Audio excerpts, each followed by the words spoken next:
रुक करते और सीधे रुक करते नेपाल का 2 दिनों के दौरे पर है प्रधानमंत्री नरेंद्र मोदी। वहां पर लोगों को संबोधित कर रहे हैं। गौरवशाली इतिहास भेल मिथिला सांस्कृतिक राजधानी ई जनकपुर धाम में हमरा न्योत के बजेलो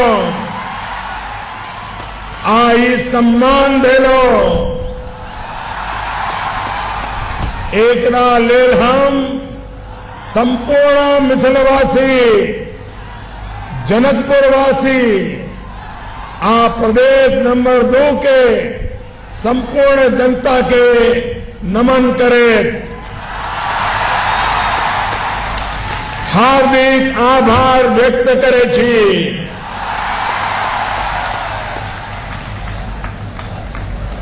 पग पग पोखेर माछ मखान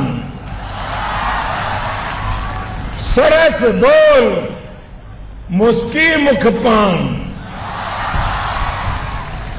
विद्या वैभव शांति प्रतीक सरस क्षेत्र मिथिलांचल थी।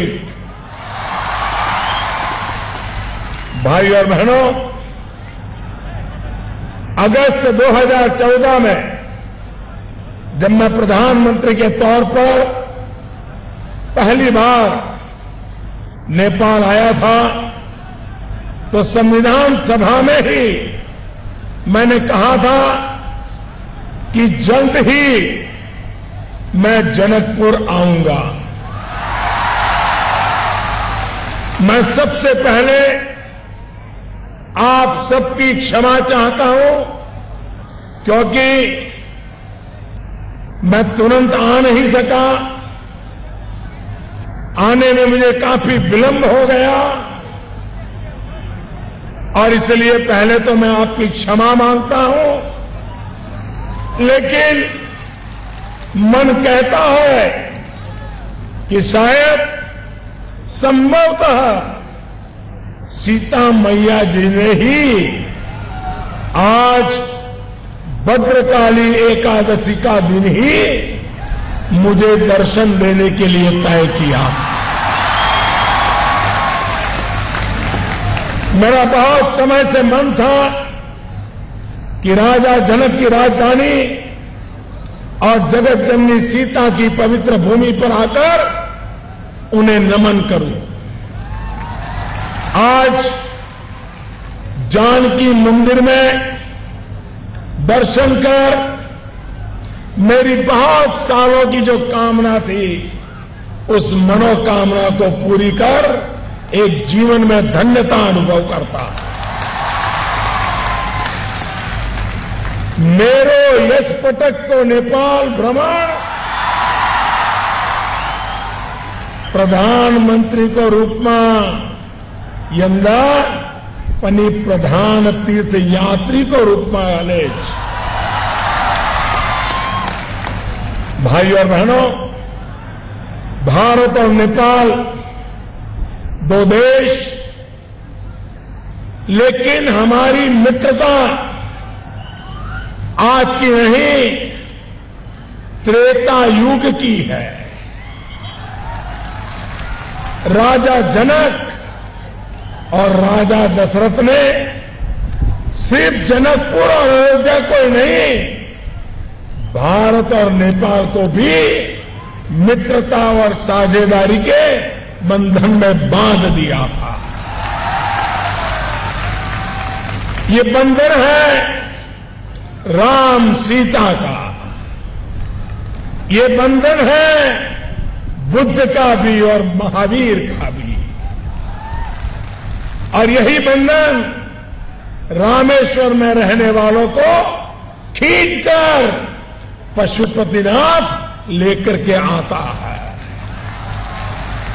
यही बंधन लुम्बिनी में रहने वालों को बोध गया ले जाता है, और यही बंधन, यही आस्था, यही स्नेह आज मुझे जनकपुर खींच करके ले आया है।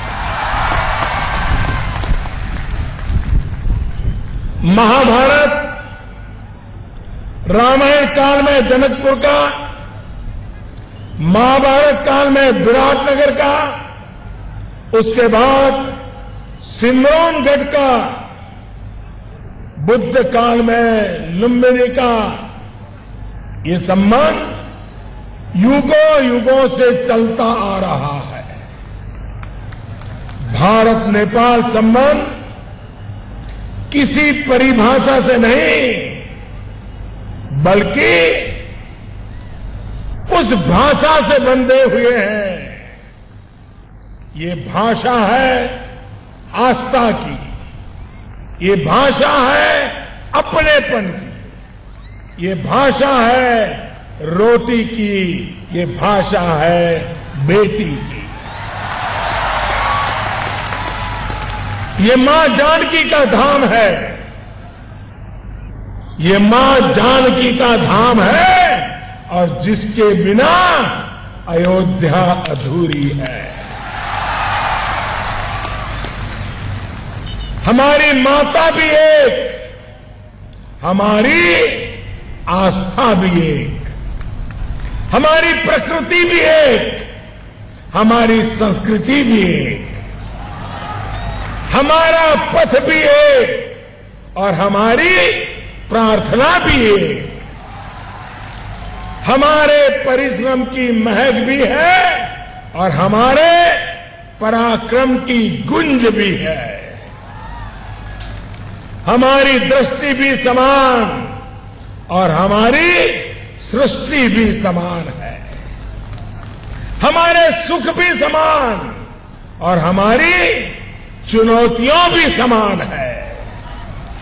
हमारी आशा भी समान, हमारी आकांक्षा भी समान है।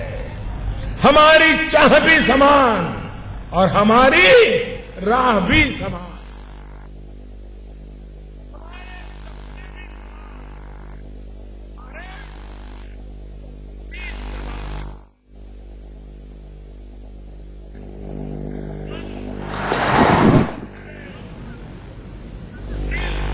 एक ही है। ये उन कर्मवीरों की भूमि है जिनके योगदान से भारत की विकास गाथा में और गति आती है। साथियों, नेपाल के बिना भारत की आस्था भी अधूरी है। नेपाल के बिना भारत का विश्वास अधूरा है, इतिहास अधूरा है। नेपाल के बिना हमारे धाम अधूरे, नेपाल के बिना हमारे राम भी अधूरे।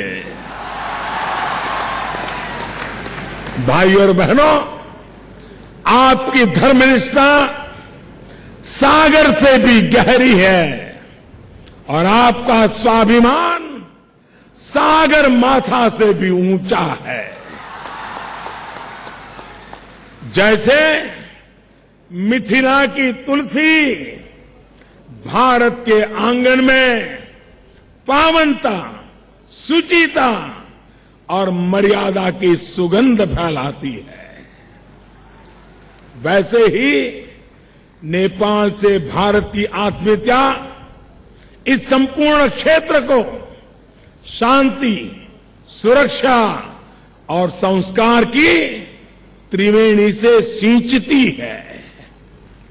मिथिला की संस्कृति और साहित्य, मिथिला की लोक कला, मिथिला का स्वागत सम्मान, सब कुछ अद्भुत है। और मैं आज अनुभव कर रहा हूं, आपके प्यार को अनुभव कर रहा हूं, आपके आशीर्वाद का एहसास हो रहा है। पूरी दुनिया में मिथिला संस्कृति का स्थान बहुत ऊपर है। कवि विद्यापति की रचनाएं आज भी भारत और नेपाल में समान रूप से महत्व रखती है। उनके शब्दों की मिठास आज भी भारत और नेपाल दोनों को साहित्य में घुली हुई है। जनकपुर धाम आकर आप लोगों का अपनापन देखकर ऐसा नहीं लगा कि मैं किसी दूसरी जगह पे पहुंच गया हूं। सब कुछ अपने जैसा, हर कोई अपनों जैसा, सब कुछ अपनापन, ये सब अपने तो हैं। साथियों, नेपाल आध्यात्म और दर्शन का केंद्र रहा है। ये वो पवित्र भूमि है जहां लुम्बिनी है, वो लुम्बिनी जहां भगवान बुद्ध का जन्म हुआ था। साथियों, भूमि कन्या माता सीता उन मानवीय मूल्यों, उन उसूलों और उन परंपराओं की प्रतीक है जो हम दो राष्ट्रों को एक दूसरे से जोड़ती है। जनक की नगरी सीता माता के कारण स्त्री चेतना की गंगोत्री बनी है। सीता माता यानी त्याग, तपस्या, समर्पण और संघर्ष की मूर्ति। काठमांडू से कन्याकुमारी तक हम सभी सीता माता की परंपरा के वाहक है। जहां तक उनकी महिमा की बात है तो उनके आराधक तो सारी दुनिया भर में फैले हुए हैं।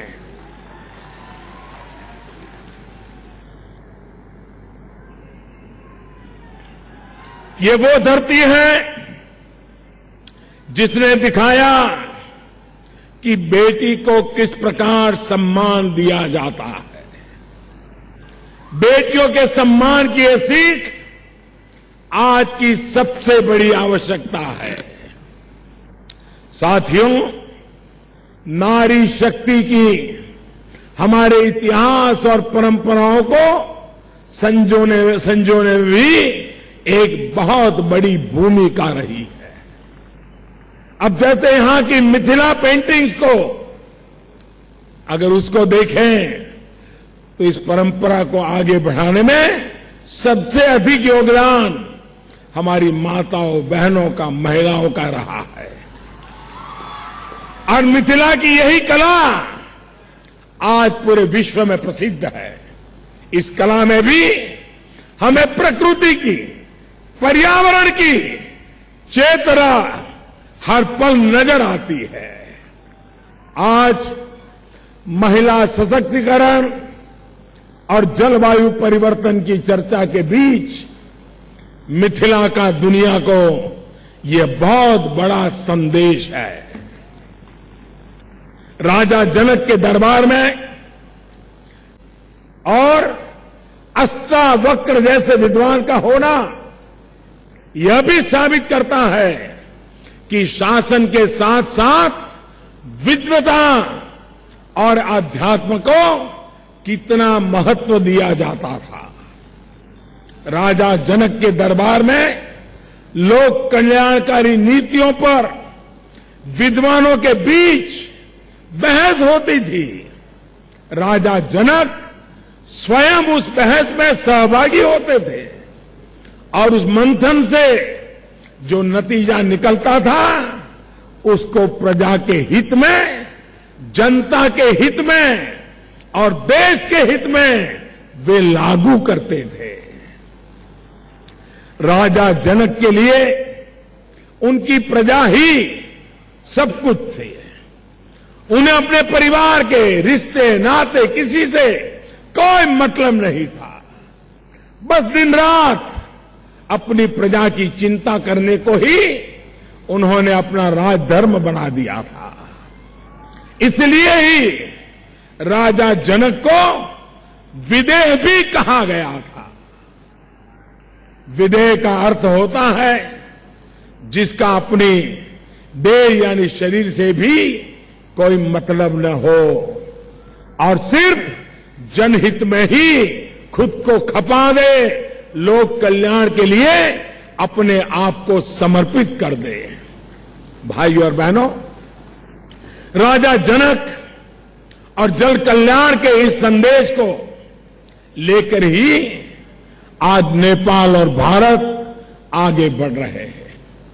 आपके नेपाल और भारत के संबंध राजनीति, कूटनीति, समरनीति इससे भी परे देव नीति से बंधे हुए हैं।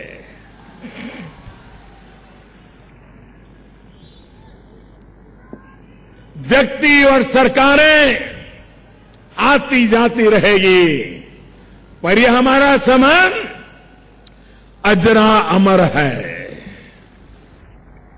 ये समय हमें मिलकर संस्कार, शिक्षा, शांति, सुरक्षा और समृद्धि की पंचवटी की रक्षा करने का है। हमारा ये मानना है कि नेपाल के विकास में ही क्षेत्रीय विकास का सूत्र जुड़ा हुआ है।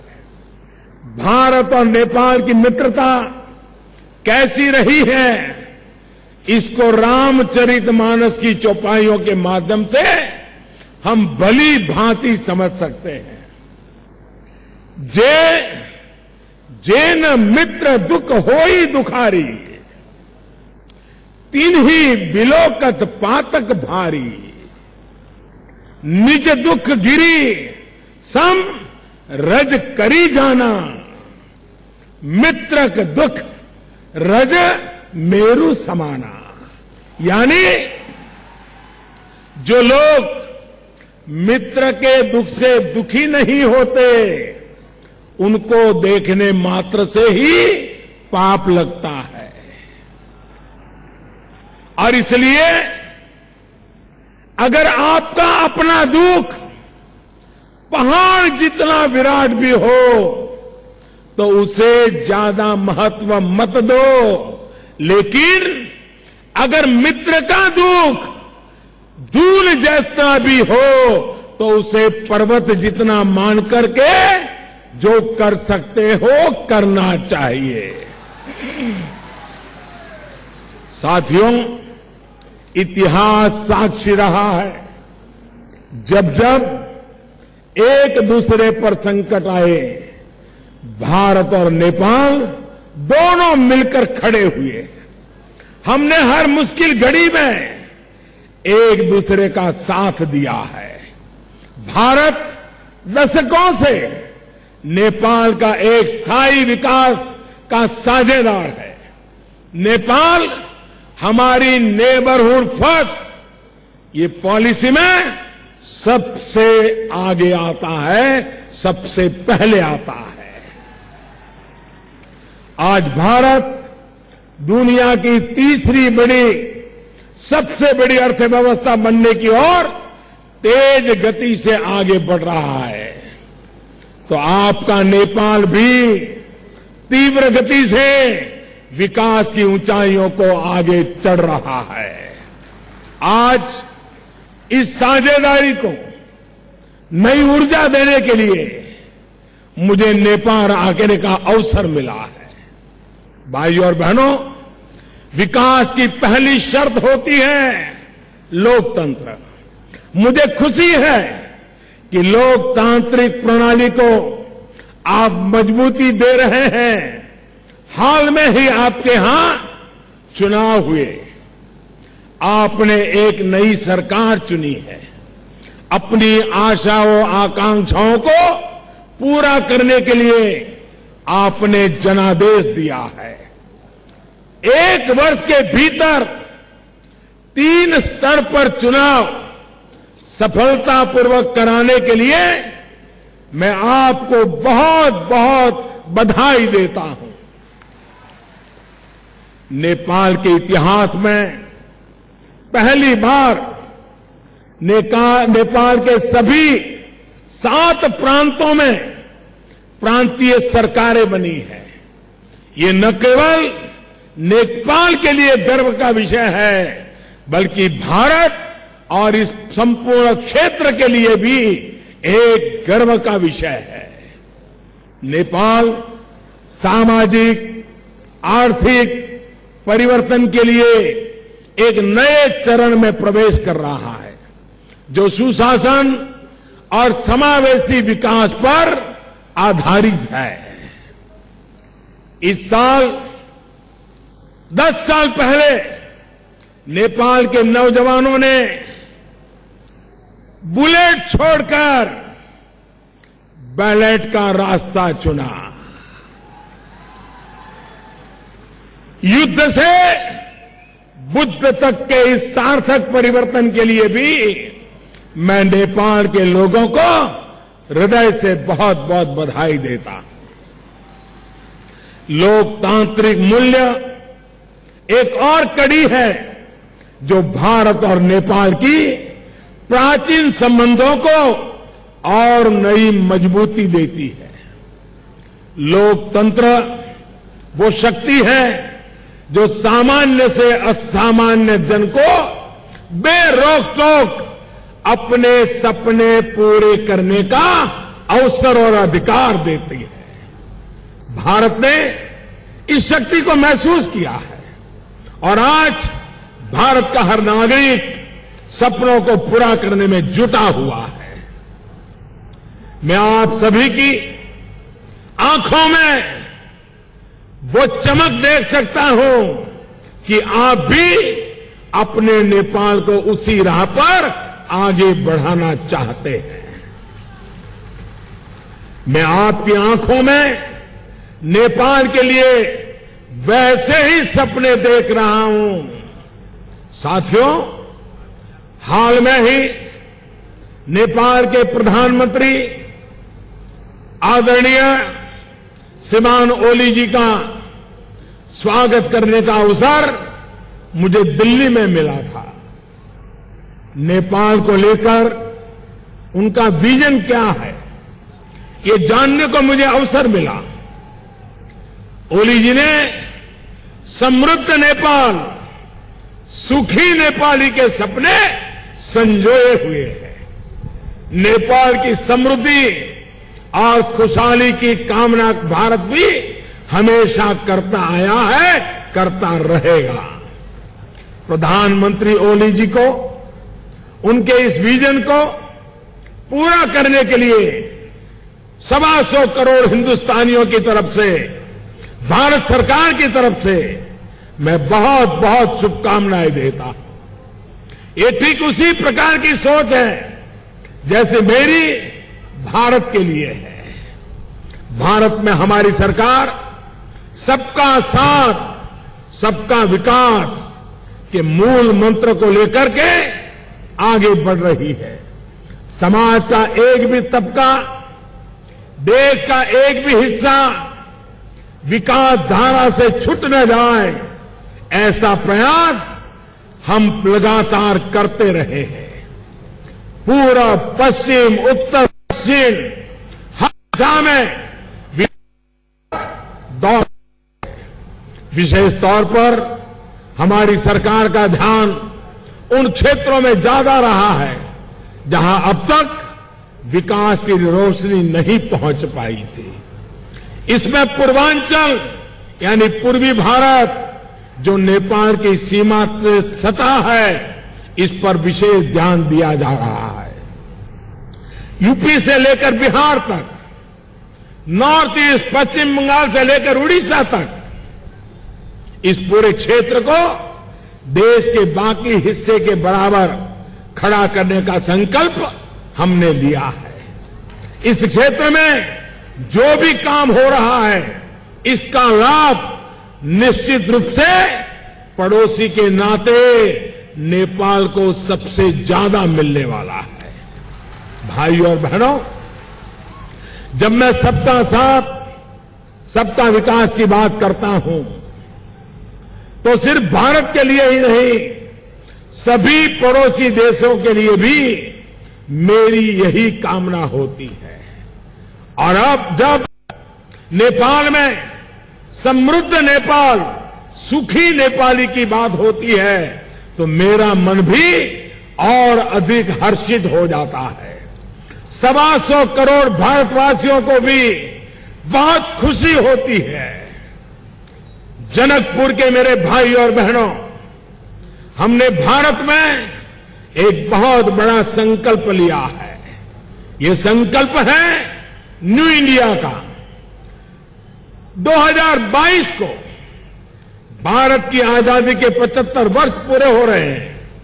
तब तक 125 करोड़ हिंदुस्तानियों ने न्यू इंडिया बनाने का लक्ष्य रखा है।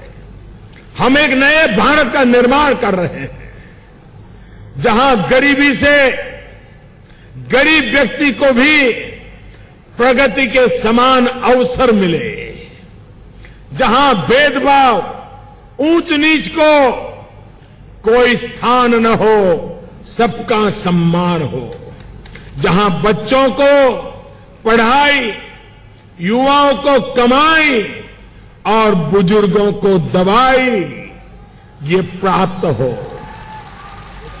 जीवन आसान हो, आम जन को व्यवस्थाओं से जूझना न पड़े, भ्रष्टाचार और दुराचार से रहित समाज भी हो और सिस्टम भी हो। ऐसे न्यू इंडिया की तरफ हम आगे बढ़ रहे हैं। हमने भारत और प्रशासन में कई सुधार किए हैं, प्रक्रियाओं को सरल बनाया है। आज दुनिया हमारे इन कदमों को, हमने जो कदम उठाए हैं, आज दुनिया में चारों तरफ उसकी तारीफ हो रही है।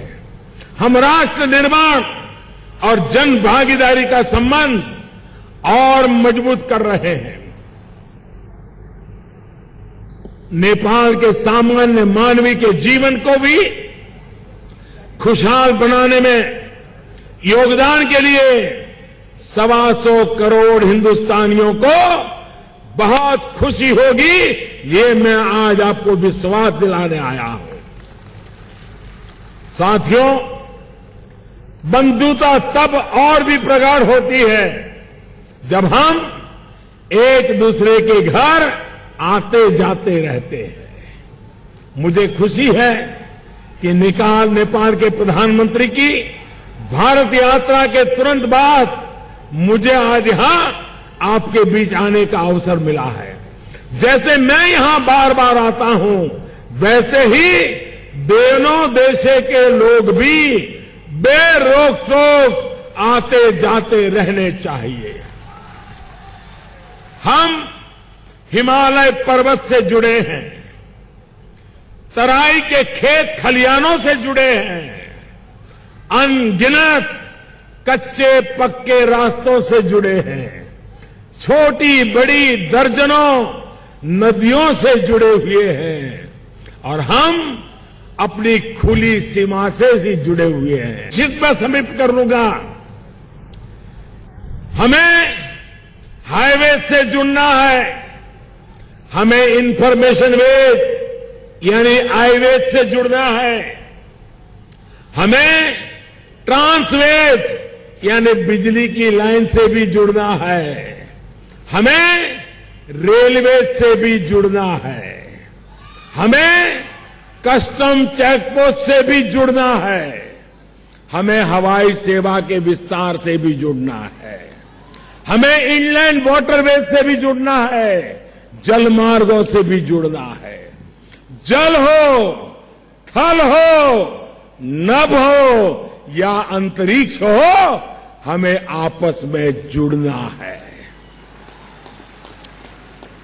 जनता के बीच के रिश्ते नाते फले फूले और मजबूत हो, इसके लिए कनेक्टिविटी अहम है।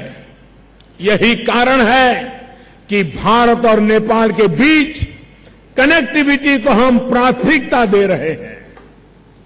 आज ही प्रधानमंत्री ओली जी के उनके साथ मिलकर मैंने जनकपुर से अयोध्या की बस सेवा का उद्घाटन किया।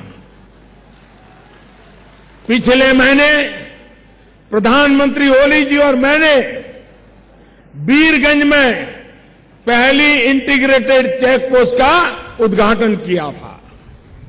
जब ये पोस्ट पूरी तरह से काम करना शुरू करेगी तब सीमा पर व्यापार और आवाजाही और आसान हो जाएगी। जयनगर जनकपुर रेलवे लाइन पर भी तेजी से काम चल रहा है। भाइयों बहनों, इस वर्ष के अंत तक इस लाइन को पूरा करने का प्रयास किया जा रहा है।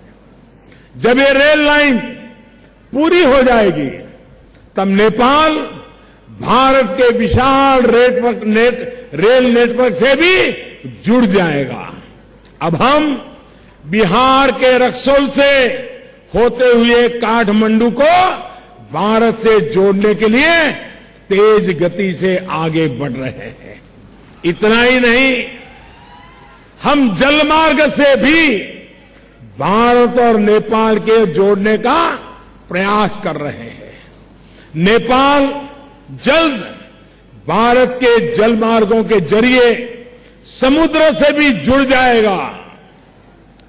इन जलमार्गों से नेपाल में बना सामान दुनिया के देशों तक आसानी से पहुंच पाएगा। इससे नेपाल में उद्योग लगेंगे, रोजगार के नए अवसर पैदा होंगे। ये परियोजनाएं न केवल नेपाल के सामाजिक आर्थिक बदलाव के लिए जरूरी है, बल्कि कारोबार के लिहाज से भी बहुत आवश्यक है। आज भारत और नेपाल के बीच बड़ी मात्रा में व्यापार होता है। लोग व्यापार लिए यहां वहां आते भी जाते रहते हैं। पिछले महीने हमें कृषि क्षेत्र में एक नई साझेदारी की घोषणा की है। मुख्यमंत्री जी आप बता रहे थे, हमने एक नई साझेदारी की घोषणा की है और इस साझेदारी के तहत कृषि के क्षेत्र में सहयोग को और बढ़ावा दिया जाएगा। दोनों देशों के किसानों की आमदनी कैसे बढ़ाई जाए, इस पर ध्यान दिया जाएगा।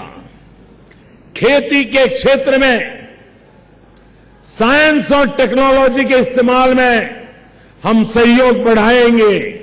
भाइयों और बहनों, आज के युग में टेक्नोलॉजी के बिना विकास संभव नहीं है। भारत स्पेस टेक्नोलॉजी में दुनिया के 5 टॉप देशों में है। आपको याद होगा, जब मैं पहली बार नेपाल आया था तब मैंने कहा था कि भारत नेपाल जैसे अपने पड़ोसियों के लिए एक उपग्रह भारत भेजेगा। अपने वादे को मैं पिछले वर्ष पूरा कर चुका हूं। पिछले वर्ष भेजा गया साउथ एशिया सैटेलाइट आज पूरी क्षमता से अपना काम कर रहा है और नेपाल को इसका पूरा लाभ मिल रहा है। भाइयों और बहनों, भारत और नेपाल के विकास के लिए 5T, 5T के रास्ते पर हम चल रहे हैं। पहला T है ट्रेडिशन, दूसरा T है ट्रेड, तीसरा T है टूरिज्म, चौथा T है टेक्नोलॉजी और पांचवा T है ट्रांसपोर्ट। यानी परंपरा, व्यापार, पर्यटन, प्रौद्योगिकी और परिवहन से हम नेपाल और भारत को विकास के रास्ते पर आगे ले जाना चाहते हैं। साथियों, संस्कृति के अलावा भारत और नेपाल के बीच व्यापारिक रिश्ते भी एक अहम कड़ी है। नेपाल बिजली उत्पादन के क्षेत्र में तेजी से विकास कर रहा है। आज भारत से लगभग 450 मेगावाट बिजली नेपाल को सप्लाई होती है। इसके लिए हमने नई ट्रांसमिशन लाइन्स बिछाई है। साथियों, 2014 में नेपाल की संविधान सभा में मैंने कहा था कि ट्रकों के द्वारा तेल क्यों आना चाहिए, सीधे पाइपलाइन से क्यों नहीं। आपको ये जानकर खुशी होगी कि हमने मोतिहारी अमलेखगंज ऑयल पाइपलाइन का काम भी शुरू कर दिया है। भारत में हमारी सरकार स्वदेश दर्शन नाम की योजना चला रही है, जिसके तहत हम अपनी ऐतिहासिक धरोहरों और आस्था के स्थानों को आपस में जोड़ रहे हैं।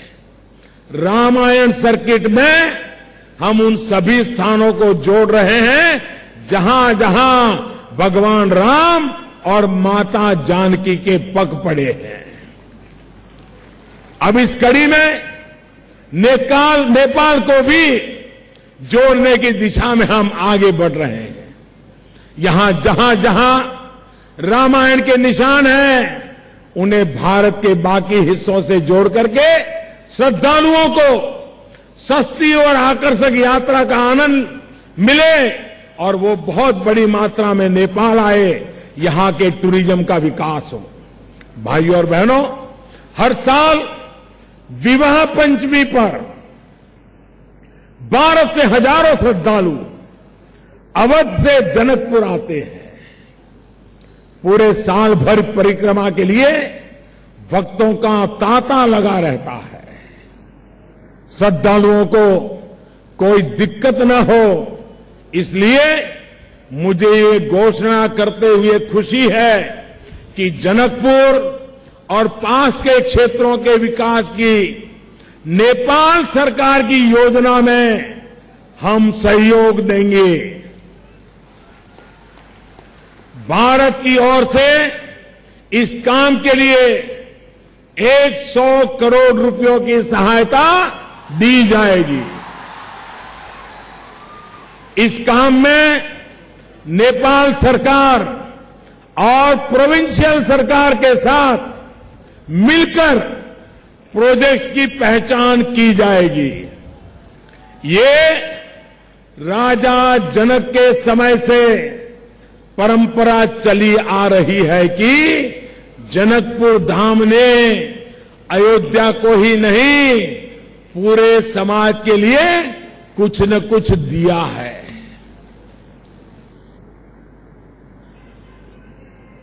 जनकपुर धाम ने दिया है। मैं तो सिर्फ यहां मां जानकी के दर्शन करने आया था। जनकपुर के लिए यह घोषणाएं भारत की 125 करोड़ जनता की ओर से मां जानकी के चरणों में मैं समर्पित करता हूं। ऐसे ही 2 और कार्यक्रम है, बुद्धिस्ट सर्किट और जैन सर्किट।